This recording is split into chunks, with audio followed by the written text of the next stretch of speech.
Hey, welcome to the Ethics Experts. If it's your first time joining us, welcome. And if you're a returning subscriber, hey, bestie, you have such a beautiful smile.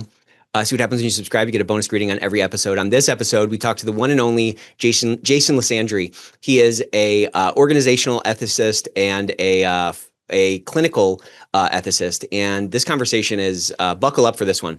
It's a really phenomenal conversation. He's brilliant. And I think his frameworks and how he thinks about the role of ethics in an organization, regardless of your industry, I think is really enlightening and illuminating. Hope you enjoy.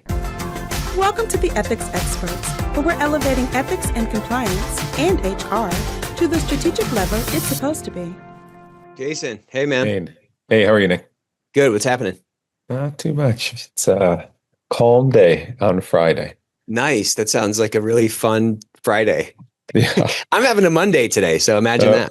I understand. I've had many a Fridays be Mondays, but today is relatively calm. So, well, welcome to the Ethics Experts, man. I've been excited to get you on. Thank you. Really excited to kind of dive in. Yeah. So you spent a lot of your career focused on, clinical ethics and how, and now organizational ethics. What kind of got you into this kind of corner of the world, Yeah, the true story is chance and luck. That's actually what it was. So I had actually dropped out of college, of all things. I was at college. I dropped out and decided I didn't know what I was going to do. Probably worked in Michigan. I was, thinking about maybe go to work for General Motors. And of all things, I hung out with some friends and we went out for breakfast one morning and the line was really long at the breakfast shop. And I walked into this used bookstore next door and I kicked this book called Mortal Choices by a woman named Ruth McCacklin, Dr. McCacklin, and she was in Columbia at the time, Chicago. And it talked about doing ethics in hospitals and talked about this thing called a beeper ethicist. And I turned to my friends and I said, I'm going to do this. And they're like, that is the dumbest thing. No way, not going to happen. I was like, yeah, I'm going to do it. This is what I'm going to do. And lo and behold, magic presto, I bought the book, went home, I read it in a week and was convinced that was it. And so I set on a path to do it. So what was it? I mean, how freaking random is that? I mean, that's crazy, right? Yeah, it was nuts. What was it about the book that even made you pick it up? And then was it the cover? And then what was it in the first couple of sentences that you were reading? Or was it a divine thing, like a light from heaven kind of shone? It's sort of, Nick, I'll have to be honest with you. I feel like it. Yeah, it was kind of the latter. The cover, I'm looking for the book. I think I have it at home now, but the cover isn't really that interesting. No disrespect to the publisher. It's just not really that interesting. I just read it and said, holy cow, there are people who are facing these really tough choices in healthcare, right? With patients, amongst clinicians. And then there's this group of people that end up helping them do it, helping them navigate the values tensions that they experience on a daily basis. And so and then the book goes on and talks about a whole lot of different cases. And I got really enthralled with it and figured, man, I'm going to do it. And then it just ended up happening. I lived in East Lansing, Michigan at the time. And Michigan State, where I did my undergrad, was one of the best places in the country to do it. Yeah. It is all these fortuitous events. What do you think it was, though, in you, in your background or growing up or something where that resonated with you? You know what I'm saying?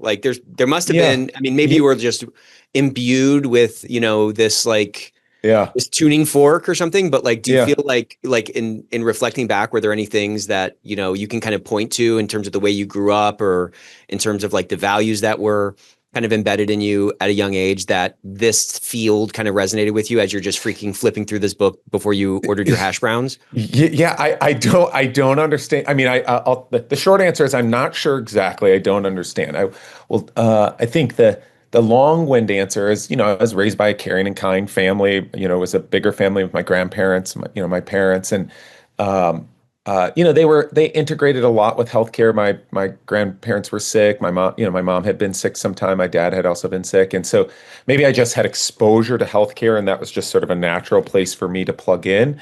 I think the other thing is if you ask people when I was younger. I don't think they would say like I was an inquisitive person. I don't think I was. I was your standard kid. Didn't really ask a whole lot of questions. I think once I left sort of high school in a way, I was searching for something. So I Yeah. remember going to the local community college and I took the ASVAB. I don't know if you know what the ASVAB Hmm. is, the military test to tell you what you should be. Right. And it, the top five were counselor, pool cleaner, priest, um, motivational speaker. And I'm blanking on the fifth one. I think I still have the results somewhere at home. And so I started looking at those careers. I remember doing that and looking into those careers. Um, but there wasn't sort of this light until I Yeah. honestly until that book. I just like, holy cow, this is amazing that people can do this and get to sit in this space. I mean, that's my reflection. 40 years later, in essence, 35 years later, that uh, there are lots of interesting challenges that happen in healthcare, as in every industry, right? Like it's Yeah. not unique just to healthcare. And there are people who are at the ready to help figure that out. And then it was about a path, like, so what's the path to get there? And I chose philosophy. That's ultimately what I did. And so did my undergrad in philosophy. And then it did. I got the bug. I got bit by that philosophy bug, and I just was all in. Loved it. Loved all my ethics courses, that I did. I ended up studying abroad in the UK. I loved that. I got to see how the UK health experience was and the different kinds of ethics issues they see there, and it just sort of took off from there. This might be a stupid question, but do you feel like you were more interested in philosophy because in some way it was like a lily pad to this other thing that you were interested in? Or do you feel like if you had just sort of wandered into a philosophy class, you may have sort of found yourself on this path Mm. as well? You know what I'm kind of asking? Yeah, yeah. So the philosopher in me says we can't prove that counterfactual. So I don't know, but what I will say is, um, I don't know if I would have ended up in the exact same spot as I am now, Yeah. but I think I probably would have been in that kind of space, the sort of thinking space, the sort of um, questioning, why do we do it? Why do things happen the way they do? I could probably just as equally envision myself going into like psychology or, these days think a lot about organizational behavior, those kinds of things. So it's a Mhm. natural, I think, synergy, and I probably would have ended up close or in some proximity to the place I am now. I think my undergrad in philosophy just sort of nurtured uh, maybe something intuitive in me or a characteristic I potentially had, and I just I mean, it's like I got bit. I mean, and I was infected with it. What you can always talk, or I can always kind of tell when somebody got bit. Like Yeah. in my undergrad, there's a lot of things I'm interested in, but I feel like the path I took, like that was definitely the path that I was supposed to be on. And I Hmm. had all these sort of like confirmations along the way. Hmm. And I think those confirmations ended up creating, I don't know, at some level, like some momentum to like keep rolling forward. What were the things in philosophy where you were like, okay, I really like feel at home here? Like, what did you Yeah. love so much about it? Yeah. So, I mean, I had a number of professors who were really, really, I mean, to be honest, kind and caring. I mean, I know that's kind of, but they were really interested in making me better. And making me a better thinker, and that mattered to me. I had some practical experiences too. So I remember, being in philosophy, I was, taking my philosophy classes, and I wanted to make sure I stayed connected to healthcare. And I volunteered at a hospice when I was in an undergrad. It was my Wow. sophomore year, and I, in essence, I sat with people who didn't have family. That's ultimately what I did, and I would just be there. It was an inpatient hospice. I remember exactly where it was. There's a gentleman, I don't remember his name now. It's been a number of years, but I sat there while he passed away, and he talked to me, and we Wow. just talked about life. It wasn't, he wasn't reflecting back on all the things he did and didn't want to do. It was just like, oh, what are kids doing these days? What's in the news? It was sort of like a normal conversation that you and I would have on any, random day at a restaurant. And I just remember that first sort of experience being with him, and what it was like to be with another person when they passed, right? That Yeah. sort of moved me. And then guess tied it back into the work I was doing in the classroom about like, wow, there are these really interesting challenges that come up about ethics and healthcare at the end of life, or it wasn't even that, it was just all of it. And then, so more directly to your question, um, I had a couple professors in ethics who just really sort of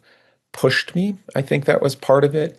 And then allowed me to sort of just explore whatever I wanted to explore. And it worked out clearly. I mean, look where, where I am Yeah. now, I think in my life, it worked out for the better. I think ultimately philosophy enabled me to sort of keep asking questions. That's why I liked it so much. And I keep doing that today. Like, well, why do we do that? And then the other piece that came up in philosophy was about argumentation. And so, I think reasoning wins the day, more often than not. And that's what we should be thinking about. And so, what's the strongest reason we have for doing X? What's the strongest reason we have for doing Y? Which one wins? Which argument wins out in the end? And that's sort of what I like to do on a daily basis. Yeah, there's sort of some what's the word? There's like an anchor point there, Yeah. and there's a lot of freedom in that, right? Like you can attack kind of any problem with Hmm. that framework. Hmm. And I love philosophy folks because they seem to be able to like think in straight lines, and Hmm. I'm like, I'll argue anything, you know what I mean? And so I love arguments as well. Um, and so I'm fascinated by it because that's like, maybe a different path that like I didn't take that I Yeah. may have loved, you know what I mean? Um, did you like how has your perspective evolved, at least like with respect to, clinical ethics, right? Like you had this experience at the hospice, you're kind of Yeah. starting to explore this thing, you freaking randomly, King Arthur randomly was born by the sword and the stone, you know what I mean? So like you were Correct. randomly born by Right. this college that had like this great sort of program that really was, a launching pad for you. And I'm sure over that time, also, I think philosophy folks. I don't know if it's appropriate to call anyone who studies philosophy as a philosopher. So, pardon Yeah. that, So do I. Yeah. but they also can like have sort of strong convictions, but they're also like it seems like they're open to something else. They're open to a different perspective. So I tend to see like a lot more sort of like I don't know, like evolution, Yeah. or like at least the possibility for like evolution of understanding around a topic or a position on a certain topic. Have you seen like an evolution over your time? Yeah. Yeah. Yeah. 100%. I think so. I think about the evolution in two ways. So I think this is true, Nick. We're all ultra naive when we get into the world and Right. into, we leave college, we think a particular way. We're ultra naive. And I think I was naive at the time. I didn't understand how healthcare really worked. I mean, I thought it was like you go to the doctor and it's simple. It's not. Healthcare is, Right. you know, lots of intertwined entities, With trying to competing navigate this. incentives. With all different incentives and all different values and all different goals. And I think what I've done over my progression over the time is I've started to see that right, and that similar to recent thinking broadly about are we what shareholders do we are we just going to think about shareholders in business, or are we going to think broader to the broader community? Mhm. I think that's true in my thinking as well, that you know patients are there. Yes, we prioritize patients. Clinicians are there, we prioritize. And there's all these other things that are going around that impact patients, that impact the clinicians, that Totally. impact healthcare systems, that impact organizations. Like it's too naive to think what's this organization, their values, it's not that way. It's always broader than that. So I think that's progressed. I think the other thing that's progressed with me is I was really fascinated in clinical ethics. I still have a strong interest in the ethics issues that occur in the daily practice of medicine, like that a strong affinity for it. But as I've started to see how healthcare is constructed, I start to think broader, but to the space of organizational ethics that we've been talking about like how is it that organizations make decisions, and what is it that they do, but healthcare and non-healthcare alike? Like, what is the process in which they live out the values that they sort of espouse, or the Yeah, mission or right. vision that they espouse? I think that's how my perspective is changed. That those things have lots of impact on the clinical side of things, or when you take it outside the healthcare setting, organizational decisions have so much impact on the way the people who work for the organization and the people who interact with that organization. And Hmm. that's sort of where I've evolved to and really have focused, the last 5 to 7 years of my work and life on is, how is it that organizations can do that stuff? How do you live up to your values? How do you be good leaders? How do you build ethical cultures? How do you build ethical leaders and that kind of stuff? I think that's the progression. I would imagine that like coming out of healthcare, where at least at kind of an overarching level, there's a sort of purity of purpose, at least in theory, 100%. around like patient care and like the main thing being the patient, like that stakeholder group. And then being able to see in practice, right? Like those are kind of the words on the paper. And then being able to see in practice that like, oh, wait, there's actually a bunch of these different sort of mini cultures or these mini sort of stakeholders with, like you said, these sort of competing incentives and this sort of complex like interaction that ends up ultimately influencing this sort of broad stated goal. Like the Yeah. clarity of that maybe dissonance on the healthcare side, it probably influenced a lot and allowed you to see a lot more sort of nuance that is probably, occurring on just like the regular organizational ethics side. Yeah. 100%. That's spot on. You've nailed it. That's exactly right. So what are some of the biggest differences you've seen? Or, I mean, maybe, maybe give us like, a quick, you know, A thumbnail clinical issue. Yeah. Like of what's a like clinical? what is clinical ethics Yep. and like what are Yep. some of those issues, and Yep. then like then we can talk about kind of the difference between sort of the clinical side at the bedside versus in the Yeah. organization. Yeah. So I'll give you some standard stuff around clinical ethics that I think people face. So say you have a patient who can't speak for themselves, right? Okay. And doesn't have anybody to make decisions for them. How do we make decisions for that person? Like what Okay. do we do, right? Right. Or say they do have a decision maker and the decision maker the clinician has made some recommendations about what clinical care is appropriate, and the decision maker is saying, I don't want that, I want something else, or I want you to continue, with aggressive interventions, and the clinical team doesn't believe that those are going to yield the outcome that the goal that you're hoping for, whatever it may Right. be. And so, Just cover them in leeches. Yeah. yeah, correct. And so there's all those challenges that happen in the daily practice. Do you tell the truth? What does the scope of the truth look like when you're trying to tell a diagnosis? How much information do you have to disclose to people? What does it mean to say someone has capacity? Hmm. There's lots of different things that happen on a daily basis where values tensions come up either amongst the clinical team, the family members, the patient, or others that are engaging in that daily practice. And then when you sort of shift up to organizational ethics, I think of it broader as it's like, how is that same sort of idea about how do we make decisions based on values at the organizational level? So if you think about, I mean, it doesn't even have to be in healthcare. It can be where do we decide to build something, right? So where do we build a clinic? Where do we build a hospital? Where do I build a bank? Where do I decide to invest? Those are all values laden decisions. They're all value laden Totally. decisions. What I And mean, you're saying when you boil it down, what else could it be? That's exactly right. That's exactly right. You're right. And so how do we do that? How is it Yeah. that we think about the things that we're going to prioritize in an organization based on our values? Because isn't that, Nick, what we're supposed to be doing as an organization? Say say I'm an organization and I believe in XYZ values. That's the thing that should be guiding me on all the decisions I make. If not, then what is the XYZ values but merely a PR tactic to get people to believe in the organization?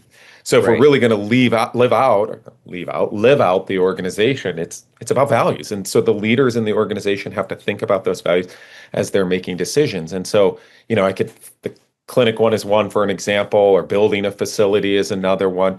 The one I've heard from a number of my colleagues across the country is around staffing. This has become a more and more sensitive issue in healthcare, right? It's hard to staff. That we have enough nurses, but they're not coming back oftentimes to nursing, right? And so you may only have 10 nurses. So how do you staff those nurses on the unit? If you have 50 patients, do you do it equally? Do you do it based on acuity? And I think that is the case outside of healthcare too. Like, if we don't have enough staff to run the plant the way we're going to do it, what are we going to prioritize? And why do we prioritize one thing over another? And if you ask Jason why we do it, we should do it because it's consistent with some of it's consistent with our values to the best of that it can, and that's why we choose the decision. So when I often interact with leaders, I use a philosophical tool, but it's called because, right? So why do we do something? We do it because, and what should follow after is the thing that's consistent with the mission, vision, and values of the organization. So, Nick, your organization, why do you decide to do X, Y, and Z? You do it because, and then you fill that blank in, right? And what I would love, and I don't live in a Pollyanna world, but I would like to, is for people to say, because here's why it's consistent with who we say we are as an organization. So part of the challenge, I guess, so this is going to sound a little kind of meandering, so just kind of bear with me here. But of course, in sort of like traditional ethics, and again, I'm not a philosophy guy, but there's like several different sort of like approaches to ethics, right? There's like utilitarianism or like deontology or like, I don't know, consequentialism or something, right? Like these are like well-stated sort of like constructs of like how to approach ethics in general. And those exist and those can be debated and all that kind of stuff. When you step into an organization, there's some sort of implied framework that's not like articulated in actuality to the extent that something like utilitarianism is or like deontology is or something. And the decisions are not sort of consistently applied in the context of that framework, because it's a business's culture is just like a bunch of individual decisions and a bunch of individual like values being expressed, and like those are changing all the time and so forth. So how do we like deal with that sort of ambiguity or amorphousness of a sort of a stated value position and like the fallout from it? You know what I'm saying? Yeah, no, totally. Okay, so I'm going to go back to you're right. There are tons of different philosophical theories about what's the conception of the good, what does it mean to do right, those kinds of things. And they can be competing at times. Now, we don't have to go down a super complex philosophical rabbit hole about, but we can. Just kidding. Do they align on most issues? We could have those kinds of things. We could have that conversation. So what do we do about that in the context of a business, right? And so I think of a business in a way as a microcosm of values that there should be some overarching shared organizational value in which decisions are made. So yes, AT&T is not going to come out and say, you know what, we're going to be utilitarians. That's what we're doing as an organization. But what they can come out and do is give a structured framework for how they are going to make decisions, right? That you're exactly right, Nick, that it leads to a bunch of different people making a bunch of different decisions that oftentimes aren't inconsistent. And so I'll tell you in healthcare, so people who have done this really well are Catholic healthcare systems. They have this process called discernment, and it is a process that leaders are supposed to adhere to when they're making decisions. It's a framework in which to think about how you're going to make a decision that impacts the organization. I think that same stuff can be applied and trained to on any business side. So I agree. I'm picking at AT&T, pick anyone, right? It could be Verizon, it could be anybody, any organization across the country, that they can train leaders to a framework in which they make decisions. And that framework can be broad enough to encompass the values and to make sure that, it's sort of what's the background that's bringing us to the challenge? Who are the people that are impacted or affected by it? What values are they bringing to the table? What are the organizational values? How are we going to make this decision? What options are available to us? When we think about option A, what value does it promote versus option B? Right. What value does it promote? Well, it's a prioritization. It is 100% discussion. Yeah, it's 100%. And at the end of the day, all of it, Nick, is down to, and not to simplify it, it's about what's the strongest argument, right? Like which one has the most weight to it that we think moves us forward, right? It's sort of look at all of the options that we can choose. Which one has the strongest argument that's consistent with our organization, right? And our values, both stated and unstated, right? I think being very clear about that, right? And then I think the last thing that we can train, organizations to is like, these things come up regularly. We can try and prevent them from being challenges for us, right? We can be active in prevention or putting systems into place. But I think the key is we need to teach organizations and the people who work for those organizations how to make decisions for that organization, right? And doing that in a way that's values-based, because that's ultimately, to your point, that's what all of these decisions are. They're ultimately all values-based decisions. When my brother and I came into this company, we wanted to, we always believed that like culture was the only sustainable competitive advantage. And so we put a lot of work into, and this is not like we did it, we're perfect. Like I'm not saying Yeah. I'm just saying like we as leaders of the company, we had a high priority, or we prioritized sort of culture. Yep. And we struggled a little bit in like, how do we articulate this and how do we make it like actionable? Because it's easy to like just come up with 20 values and say, these are our values, Yeah. But to your point, there's myriad, situations where like there's competing things and like there's no clarity. And so Correct. what we came up with was like our priority, I think we called it like the priority algorithm. And we said like the first thing we want to do is like maximize the client experience. And then the second thing we want to do is maximize like the front end employee experience. And then, and then we had like 5 or 6 sort of things. And then, at the bottom was, me, so we wanted to put into that, like, not Nick, but like each one of us should be at the bottom of like that totem pole. And if we can have that kind of at least as a guide, it should allow for something. It should allow for something like permanent to point back to argue why one decision is better than another. Right. Do you think that's smart? Just kidding. Do you think like the gap in like organizational culture is really like a clear articulation of that prioritization beyond just stating, the values on the wall? We had a webinar recently with Sharon Watkins, who's the woman who took down Enron. Mm-hmm. And she was talking about how, Enron won, culture of the year, and they were on freaking Forbes, and like, their values were like respect, integrity, communication, and excellence. And they had all these like dramatic, romantic, Martin Luther King Jr. quotes, the world, I don't know what the quote is. The world dies when we refuse to speak up, or, so those are stated. And then, and yet like, that's a cautionary tale of an organization whose like deed didn't follow its word. I don't really know what I'm saying. Like, would a prioritization that was actually adhered to help to have like prevented that from, falling apart? Do you think? Like, is it just a clarity of prioritization? And no, just like, I don't think it's all just a clarity of prioritization. So I'm going to go back to a couple things that you said before. So first, that values on the wall mean nothing unless there are behaviors behind those values that people are held accountable for. So you've started to do that, Nick. You said in your company, you said, these are the values that we have. And then what we do is we need to ascribe behaviors that we expect out of people for that value. So if the value you're talking about, so take Enron, is integrity, what does that mean? And, I'm not inside of integrity. I wasn't in there in Enron.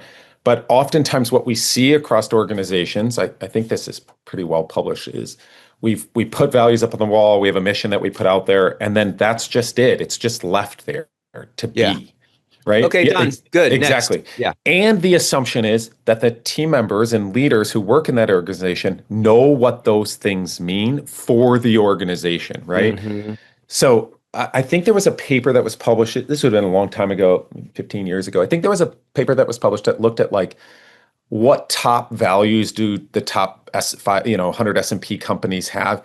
And integrity is on every one of them, roughly, right?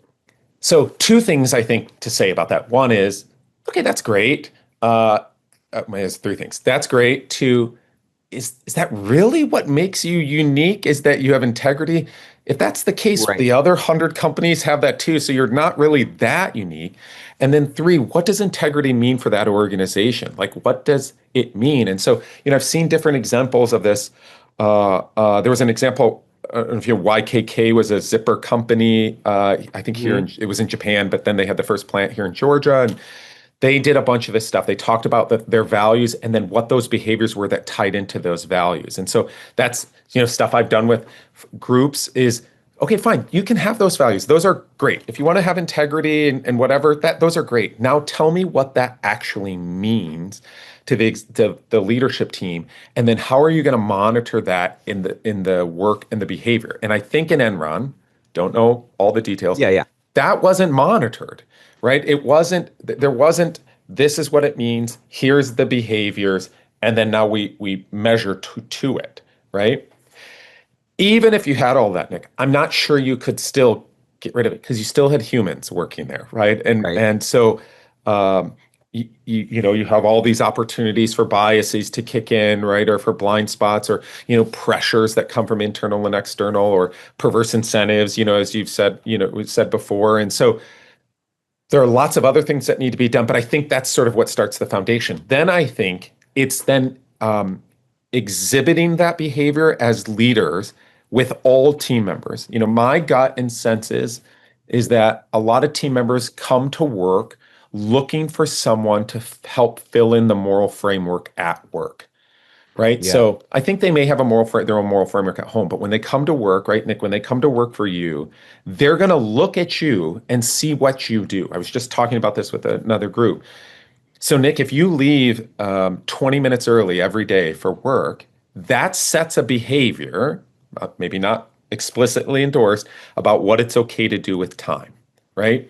Nick, if you use the company copier and make 5,000 copies for your personal benefit, that sets a behavior, right?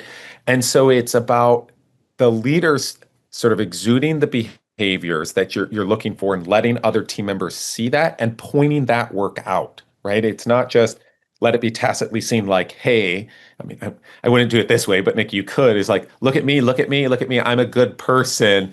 Look what I'm doing. I'm living out the organizational values. I'm not copying on the machine. It's not that silly, but I think that's sort of the basic idea. Then I think, to your point about prioritization, is you can prioritize those values, right? You can say, like, if we're going to pick something that's top, it's this, right? And then not only do your internal stakeholders know that, but then your external stakeholders should know that this is how we operate as an organization. And I think we see this in companies. Yours is a perfect example. I think there are others. The one people often talk about is Patagonia. Patagonia is a perfect example of this. Yeah. They talk about what they live publicly, right? And you can see it when you purchase a Patagonia product, you go into a store, whatever it may be. That's sort of the values that they're living. And then they hold people accountable to when those behaviors are not being followed. It's not a single solution to basically prevent Enron. I don't know if we could have or not. We might have been able to lessen it with some of this stuff. But I think we have examples of companies who are doing some of that work that show maybe that's the path to not have these things happen. It feels like, when you put two magnets, like, I'm not a magnet guy, but like, Yeah. if they're not different poles, they're like kind of repel. Yeah. It's like the culture is like really the pressure trying to close that gap between these sort of like these different, these sort of same poles, because like behaviors are changing all the time. The composition of the body is changing, right? Like your cells turn over every 7 years, supposedly. The composition of the company is changing all the time. There's people coming in with different baggage and different experiences and different moral frameworks or whatever. Yeah. So it's like this like ongoing reaction, and perhaps it's really just like a forward pressure to just continually try to like, if Correct. It gets a little off track, you got to push it forward, because kind of to your point, like we all drive on streets that have speed limits up on them. That's the word, that's the value. That's the word on the wall. And no one drives the speed limit. Everyone drives a little bit over, and some people drive 7 miles over. And that's really the kind of safe zone. So that exists throughout every organization. And, I remember coming into, new companies at different times and saying like, okay, yeah. I get the training, but like, what's the true, like, what are the real rules? And those are, to your point, these unstated rules, and like, which rules are fine to ignore. And the challenge in that is like totally happening in my own brain. Like nobody's saying that. I'm just like sort of perceiving that. And like, if there's 1,000 people in the company, there's 2,000 eyes, in 1,000 brains where that's happening as well. So it's just this kind of like moving thing at all times, But I think the beautiful thing about it, Nick, too, that you said is the magnets it's a constant reiteration and movement. It's not one and done. It's not a CBL. It's a lived experience within the organization. And just like with any living organism, over time it does shift, right? We all are going to shift. I mean, your listeners probably don't. I had hair at one time, right? Like that. That is true. I did. I don't anymore, right? Because this organism has shifted as time has gone on and things have happened to me, and so it's about a constant iteration and thinking about it, right? So ethical behavior, I don't think it is something. It's a one and done CBL, or it's even just a one training session. It's a constant iteration and witnessing the behavior that you're trying to get and making sure assessing on a regular basis. Are we living up to those organizational values? What does it mean to do that? And as we keep moving along, or do the values not fit us anymore? People change. That is the way it works. Organizations change. And so there has to be honest reassessment of, are these really the values that we're living out? To your point, then there are all those informal systems, right, that happen underneath. I think Linda Trevino says, it's the myths and the stories and the legends, and I've done some of this too, and asked folks, tell me the story that goes around the organization, right? Like, when you came on board, what was the story they tell? Oh, there was this one employee who did X, Y, and Z, and that thing lives on in legacy, and it could be good or it could be bad, and that dictates how that subunit or the larger unit or the organization may operate. But we have to uncover that kind of stuff and either write it or promote it, right? So right-size it and say, that's not something we do, or promote it. Yep, hey, Nick did work for us before. You're right. He did do that really great thing where he saved that person from a burning building. Yep, that's in our DNA. We want that to happen. That's who we are. Yeah. Yep. And so, I mean, it's kind of interesting, right? This whole conversation is super interesting, but you see some organizations really kind of struggle with it. And then you see other organizations that seem to have like really gotten it. And I kind of always think about the Marines as like an organization that gets it and like self-selects in people that like, I'm not a Marine, but like a Marine's a Marine. And like if a Marine fought in Okinawa or another one fought in Afghanistan, there's like this bond between them, and they're both Marines and they're different than other people. And those people self-selected into that branch of the military because those values were, there's some attraction to that, right? Like there's some, which then implies that there's some sort of like clear, like multi-generational, some kind of clear articulation of these values that like spans time, and people that are not even a part of it are attracted to it, and they end up like living out that picture of what they think that is to be. I mean, a Marine is very different than, a sailor or something. Like they just are. Well, they have a shared language too, right? Like if you think about what does another Marine say to another Marine, right? Like, Semper Fi, right? Woo-ha. Like there's this language that they share too. And it is not only a set of values, but it's also a lived experience with them too. And I'd like to conjecture, not in an ivory tower way. I think there are companies like that too, right? That live that kind of those values out and stand for something. The often cited example, Johnson & Johnson with the Tylenol situation. I know it's older, but there are others along the way, right? Where you see values lived out, right? And then when there are slippages, because there will be, that people are holding them to account. Either the board is holding to account, the CEO holds to account, or the community holds them to account, right? But I think you're right, that there can be values that live across an organization, and employees will select companies for that. There was a book I was reading it the other day. It's called "Good is the New Cool." I don't know if you've heard about this book, but I'm not far enough into it. But one of the pieces I was reading, it's like, people are looking for organizations to be good, right? Like they are. That's the sort of youth group coming up, it's a currency now. Yeah, and so that's exactly right. And so they'll look for it, right, when they're coming into an organization, and they want. I don't think they need to share all the organizational values, because I don't think you'll actually ever have enough employees to work in your organization that they share all of your values. But it's sort of like with everything. We have to there's things we can tolerate, there are things that we can't tolerate, right? And so we have to get close alignment amongst team members, right? I don't share all the values that you do, Nick. It doesn't mean we couldn't have a great relationship and friendship over time, right? Right. It's okay to have differences, right? And sometimes those differences bring us together closer when we recognize that they are. The same thing can be true with team members and their employer, right? That it's okay to not have exact synergy on who you are and who the organization is. I think it probably makes the organization stronger. But what I can say is that people are looking for you to stand for something and looking for you to say what your values are and ask it. I will tell you in my current role, people ask me what's the culture like in the organization?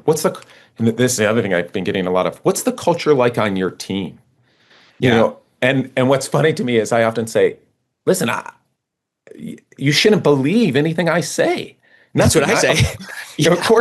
Of course, I'm going to tell you it's positive, right? Like, what am I going to tell you? Well, it's actually really bad. I'm a toxic leader. No, nobody's going to say that stuff. It's a lived experience. You need to hear from people who are on the team and 100%. hear multiple voices from it. And that's, that's what we do when we bring people onto our team. We make sure they're interviewing with tons of people on our team so that they can hear what the culture is like in the department and broader into the organization.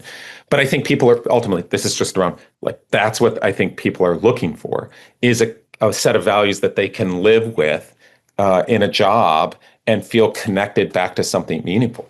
That's probably really the question. I mean, every interview I do, like for like a new hire or something, everybody seems to ask that question. And that's kind of my response. I'm like, well, I don't know. I mean, it's first of all, coming from my perspective. Second of all, like there's Right. a little bit of a moral hazard here in me telling you that it's great when it's probably not going to be anywhere close to, like this sort of rosy picture that I'm painting. And I can kind of share what my vision is for it, but like That's you have right. to get kind of confirmation from people who are living in it to see how close it is to that. You know what I mean? Correct. I mean, Yep. it's almost like asking like, oh, what's the weather like by you? And it's like, I don't know. It's freaking rain some days. Some days it's freaking really hot. Other days Yeah. there's frost on the grass. Like Right. I don't know. It's changing Right. all the time, Correct. Yeah, I don't correct folks who interview, but one of the reasons maybe is to say, on average, what is it like to be there? Or tell Yeah. me the best day and why it was the best day. Like That's a better question. when you Yeah. lived out, and tell me the worst one. Like, what was it about that day that At least didn't gives you live the up? sort of standard Yeah. deviation or something. Yeah, that's of exactly right. the That's exactly experience, right. Yeah. Yeah. So when I talk about to your point, Nick, what are we trying to build here? What's the culture we're building in the organization? What's the culture we're building on our unique team? And then it's your job when you get to those next interviews, should you make it, to ask, tell me, he told me it was like that. I need to hear, is that true? Or like, where is it not like that or something? Yeah. When does it not live out? Like, give me an instance when it doesn't live out. And I think the other thing, Nick, you have to share with your team is you have to say, it's okay for you to say that stuff. 100%. Yeah. Like I mean, want the you worst to thing tell you can them. do is like, I think, I don't know. I just, it's hard to describe somebody who's been like on land, a land lover, let's call them. It's hard to like describe what seasickness feels like. You know what I'm saying? And like every ship has a different, Yep. it's moving depending on the storm it's in and the size of the ship and all that kind of stuff.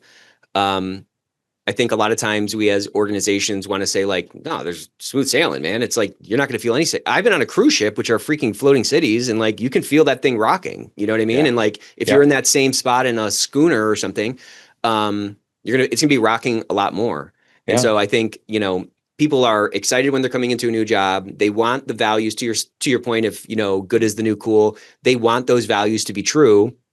And there's always some like reckoning, like once you're past that, like that honeymoon period and people start to feel like perhaps, oh, this is just like every other company, or I thought it was going to be this and then it's that. And that's really like an expectations mismatch, which ends up, it's all circular, I guess, which ends up kind of, that missed expectation can leave like a sour taste in people's mouth that leads to like lower engagement. Like somebody 9 years into a job is rarely as like engaged and like bright eye and bushy tail as they are in the first couple of weeks of that job, right? When everything's new and shiny and, everything is possible. Why do you think, so I'm pivoting a little bit here, but like, I don't know, we were talking about myths, we were talking about stories, we were talking about shared language and the ability of an organization like the Marines to like maintain a culture that is pretty consistent. It seems like, at least in like if you read history, So why don't organizations take advantage of the human things, the storytelling, the myths, the songs, whatever, that can be really kind of like sinew to kind of bind the body together, to the extent, like in a corporate setting, to the extent that like they can. You know what I'm saying? Like it just feels like such a massively missed opportunity for organizations, not just for the sake of like values, like, yeah, value, good's the new cool, fine. But like in my experience, it leads to like better businesses. It leads to better, fine. Let's put it in dollars and cents terms. It leads to faster growth. It leads to more profitability. That's rooted, I think, in like authentic employee engagement, because they're like Correct. animated and they're like pushing the freaking ball down the field in like a more consistent way. But it's like they put the values on the wall and that's it. Or they, you know what I'm saying? Like it ends up just being so I like think fake, here's what I would say. There's probably lots of reasons for this, but one that comes to mind, I think, is about people in the ethics space have not been good about selling ROI. Right? Yes, 100%. Yeah, they just have not been, right? Most of, and we can talk about the distinction between ethics and compliance, but even just in the ethics space broadly, we're not good about selling what the ROI is. One, because we didn't even know how to conceptualize it, right? Like, what is it that we're going to tie it to, right? Oh, engagement. Okay, yeah. Now we're going to try that. And so then we measure, ethical culture or ethical leadership or ethics behaviors, and then we tie it to engagement, and we find exactly what you're saying. Like, oh my God, there is better engagement when people's values align, when they feel like they have a resource to go to, when we're not living up to who we say we are as an organization, when they see leadership behavior, whatever it may be, right? Or these stories get told, whatever the thing is. We haven't been good about connecting those things. I think in the last 10 years, maybe longer, it feels like 10 to 15 years to me. We've gotten a lot better about that, a lot better about connecting that stuff back. I think the other thing is we're also really bad in our space in figuring out what matters to organizations and connecting the work 100%. That we do back to that, what matters, right? And recognizing that what matters today, Nick, may not matter tomorrow, right? So you can make any argument. I mean, to what we were talking about before. Like, I just feel like if ethics and if compliance, if this field actually has value, well, then I should always, if something's a beautiful picture, it should be a beautiful picture regardless of how I frame it. And I should always be able to like make an argument on how what I'm doing is connecting to this. And I should always 100%. Be able to frame it to the sales guy or to the ops guy or to the CFO and speak their language. I think that's kind of where the gears don't mesh or something. So I agree. I think the other thing too is there need to be some unique things that we're drawing. I don't know what those are yet, but I'm going to talk about like in healthcare. So I'll give you the healthcare. Okay. So, everybody sells on these things about like patient experience or length of stay or, what we call hospital acquired infections. There's all these metrics, right? That the external government measures you on, and pay rates change, all that stuff. Okay. That's true in almost every industry. There are measurements you're getting externally and measurements you're making internally. The part of the challenge, Nick, is everybody is using those same things, right? So say you're going to a company, you're going to say, like integrity. Yeah. Like ethics is really good at returning engagement. And, you're going to say, oh, if you did this work, you're going to have, 1.5 times higher engaged employees. And the leader might be like, oh, that's really great. Because I heard a leader say this to me at an organization I was working with. They said, is that the same 1.5% engagement that the other service said they're going to get? Or is it the one down the road? They said they're the other company. You guys are all offering different things, but is it a cumulative? So now we're at 4.5% times engagement, or is it all the same? And so I think one of the challenges we have to do in the ethics space, ethics and compliance space, to be honest, is think about unique ways that we plug in that achieve the sort of goals and the strategy of the organization that can overlap, but maybe there are unique new ways of us thinking about this, right? So, I think market share is one, that we don't think about a lot. I know some papers have been coming out about this. I've seen some of them about, how can ethics help you get market share, right? Or how can ethics help with reputation? Tying things in that others may not have a direct corollary with that the ethics and compliance space does, and then leaning into that and selling it. Yeah, I think you're right. I think there's something in that. I look at it. So, we just did a session. I did like a 3-hour webinar on this ROI concept. Yep. And the way I kind of look at it is like, fine, we come up with something unique, but like to what end? It's not like there's never going to be a silver bullet, because the silver bullet that works today, it's not going to work later, later. So other people are gonna be like, oh, I'm going to grab onto that. And so I think what it really comes down to is, I mean, again, boil down what we're talking about to a discussion between a compliance person or an ethics and compliance person and like a CEO to get more resources. There's some argument that that person needs to make that is compelling and influential to make that person turn, the adversary, the CEO, turn from their current sort of view of the department or of like the resources that person is asking for to where they're thumbs down to thumbs up. And so I think it's kind of like, I mean, the thing that again, what do I know? But from my perspective, I feel like it's not a sniper shot. It's a scatter shot. It's like a shotgun. And that changes. Yes, that changes. And like my argument should probably change depending on who I'm talking to. Correct. And thus I should have a bunch of colors on my palette that I could paint with.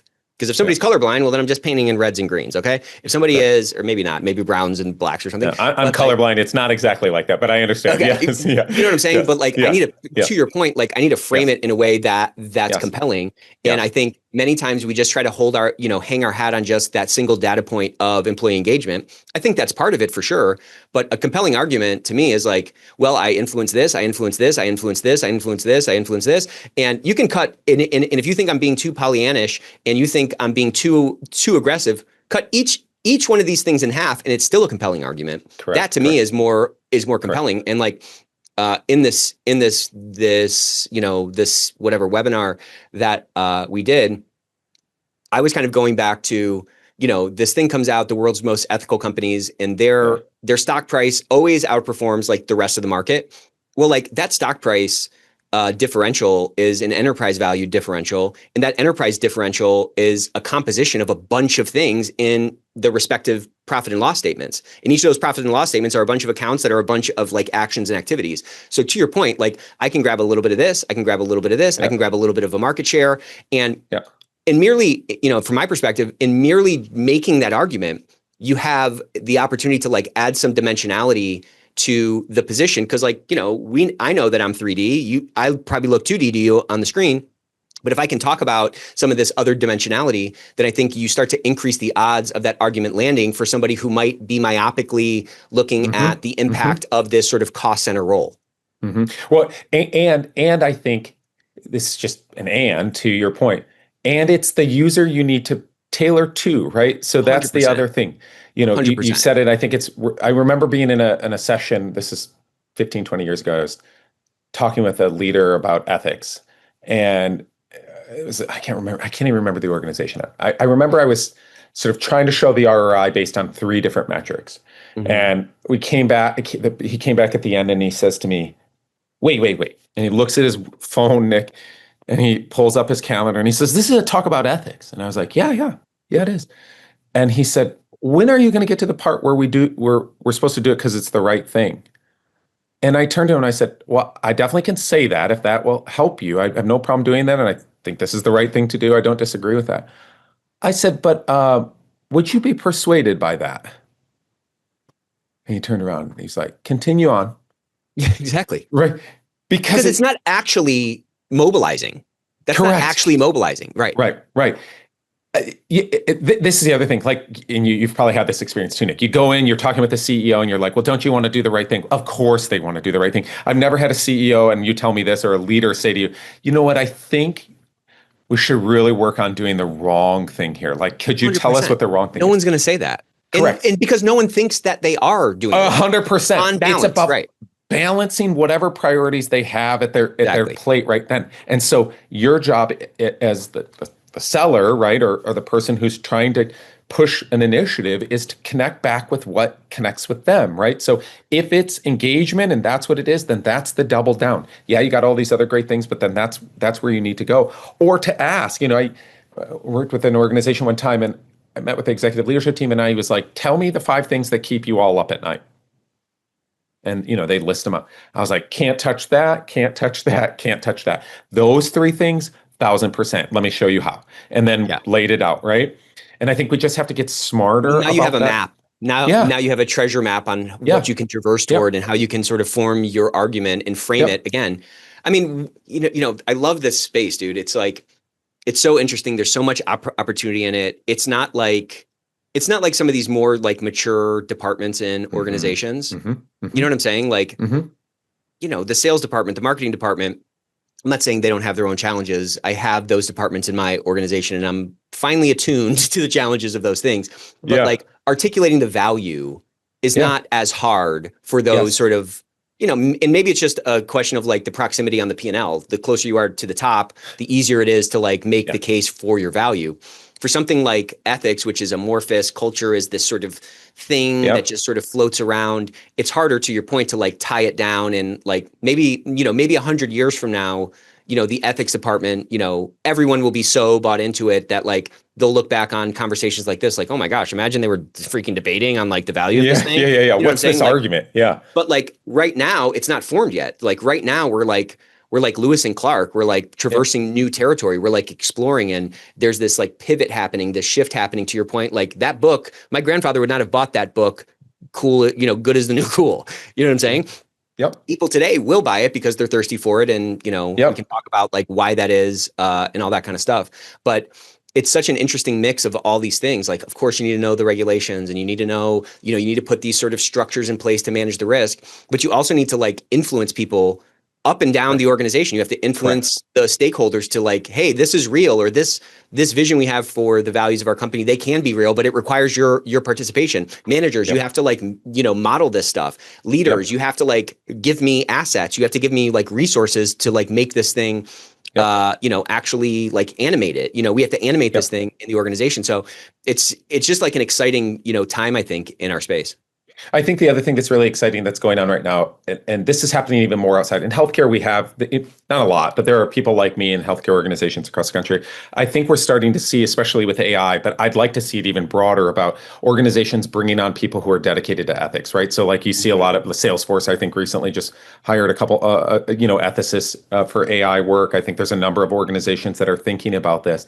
But there is some asset or value about thinking about ethics as distinct from, right? Not that they're from a lot of the work that compliance does, and that there's a specialized knowledge and a breadth and depth of things that go on in that space where there could be dedicated resources to doing that work that is separate and independent from compliance. 100%. The other thing I think that I would say about bringing an ethicist on board, and it's true in healthcare, but I still think it's true in other organizations across the board, is leaders need help. They need help.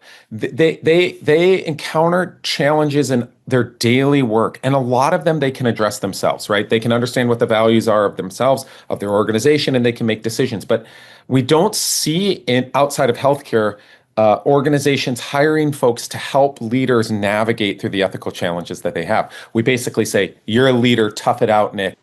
Good luck. And I think there is a space, hopefully in that 100 years looking down, so me forecasting 100 years from now, we will start to see more ethics people in organizations, because organizations will see the value of the work that ethics does, and they will recognize the impact that these ethical challenges have on organizations and the leaders and what it means long-term for them. Yeah, I just hope that those roles don't turn into like high school guidance counselors or corporate chaplains. Yes. I totally understand. Yes. Yeah. Man, are we at time? My gosh. We're at time. It's 11:03. Yeah. My gosh. Well, thank you so much, man. I feel like this could have been a 3-hour session. Yeah. No, it was great to chat with you. I appreciate it. Thanks for all the time. Thanks for your listeners. I have really enjoyed Nick, your podcast. I listened to it. It's on my drive home. That's thank you. Get to catch up. So yeah, well, love to stay in touch. Definitely love to stay in touch. Yeah. As we wrap up, If you have just one quick second, what's one piece of advice you wish you had a lot earlier, or what's one piece of advice if you could just wave your magic wand and, every organization could hear your voice? What is the piece of advice that you wish could get out there? Or could I give young self? Could I give two different answers? Okay, sure. So the first question is, what piece of advice was, I'm going to give the same piece of advice that someone gave me a long time ago. A professor of mine, Howard Brody, this is at Michigan State. He's recently passed away. He was an amazing doctor and human being and ethicist. And so I went to him and said, I'm not the normal person. I don't have great grades. I'm not, And he said, do you know who Spud Webb is? And I said, of course, this is a long time ago. You can clearly, tell how old I am. I said, yes. He said, do you know what people told him when he said he wanted to play basketball? And I said, no, I have no clue. They said, you couldn't do it. You're not going to be able to do it. He said, you're Spud Webb. And I was like, oh, okay. He said, but I'm going to give you the same advice I would give Spud Webb. It just means you're going to have challenges. But if you're really committed to the work and you really want to do it, rise up to the challenge and take it on and know that you're going to have setbacks and you're going to do all those kinds of things. So I would say to your listeners and folks, in the field, there are lots of challenges that are going to be, but man, be that Spud Webb. If you're really committed to doing something with meaning and purpose, rise up to that challenge and do it. It can pan out for you. It just takes a lot of work and a lot of effort. Okay. So that's the first thing. I think the second one, to broader, the thing I would give to the field, I know this sounds so cheesy, but I think it's real. I would double down on ethics every day. I would double down on ethics every day. If we're going to focus on one thing, man, focus on values and how we make decisions in organizations and what values we do. So, if I had anything to share with the group, I would say, stay focused on that. I think in the end, it will pan out better for all of us if we do that. If we're thinking about how that work looks and reach out to people who have the expertise in this space and get help. You got to ask. Someone once said something to me along the lines of, I can't get anybody. I can't get any feedback from anybody. And I was like, yeah, but have you asked for it? Right. So you gotta ask. So, and that ask can come down. I'm a leader. I'm struggling with challenges. Have I asked for the help that I need right around? I don't know how to navigate this ethical challenge. I don't know how to live out the values. There's competing values. What do I do? So ask for people who know who can help you navigate those kinds of things. And I think we'll all be better in the long run. Whew. This is great, man. This is awesome. Thank you so much. This was a phenomenal episode. Appreciate you a lot. Thanks, Nick. We'll stay in touch. All right. Talk to you soon. Take care. All right. Bye-bye.